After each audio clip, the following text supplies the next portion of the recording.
Prosinac je mjesec u kojem voćke ulaze u najdublju fazu mirovanja, ali to ne znači da je briga o njima tada nevažna. Upravo suprotno, ono što napravimo u ovom razdoblju često ima presudan utjecaj na zdravlje stabala i količinu plodova u proljeće i ljeto. Zimski mir je idealno vrijeme za promišljene poteze koji će voćkama omogućiti snažan start čim temperature porastu. Jedna od najvažnijih stvari u prosincu je pregled voćaka. Bez lišća se jasno vide suhe, oštećene ili bolesne grane koje treba ukloniti. Lagana zimska rezidba, osobito kod jabuka i krušaka, pomaže stablu da se rastereti i usmjeri energiju na zdrave izboje.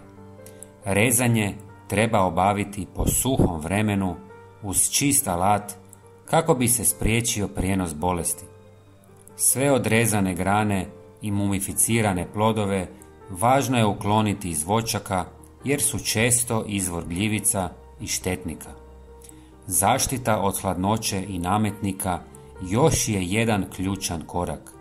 Debla mladih voćaka korisno je pobijeliti vapnom jer to smanjuje pucanje kore uslijed naglih temperaturnih promjena i odbija dio štetnika koji se skrivaju u kori. Također, zimsko prskanje bakrenim pripravcima može znatno smanjiti pojavu bolesti u proljeće jer uništava spore gljivica prije nego što se aktiviraju. Tlo oko voćaka u prosincu često se zanemaruje, a upravo ono čuva temelj budućeg uroda. Lagano okopavanje i dodavanje zrelog stajskog gnoja ili komposta poboljšava strukturu tla i osigurava hranjive tvari koje će se polako otpuštati tijekom zime. Malčiranje slamom ili lišćem dodatno štiti korijen od smrzavanja i čuva vlagu.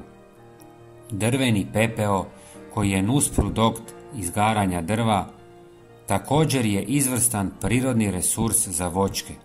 Sadrži ključne hranjive tvari poput kalija, kalcija i magnezija koje pomažu voćkama u očuvanju vode, jačaju tkiva plodova i potiču cvjetanje. Pepeo poboljšava strukturu tla, smanjuje zbijenost na glinenim tlima i pomaže u sprječavanju razvoja korova. Najbolje ga je posuti oko voćki u zoni šire od krošnje, nakon što se tlo očisti i lagano prekopava. Ne smije se zaboraviti ni zaštita od glodavaca. Zimi, miševi i voluharice mogu napraviti veliku štetu grizući koru pri dnu stabla. Postavljanje zaštitnih mrežica i prirodnih barijera oko debla često spašava cijelu voćku. Sve ove mjere možda djeluju sitno i neupadljivo, ali zajedno čine snažnu osnovu za uspješnu sezonu. Voćke koje su u prosincu njegovane, zaštićene i pravilno pripremljene, u proljeće će se probuditi snažnije, zdravije i spremne dati bogat, kvalitetan urod.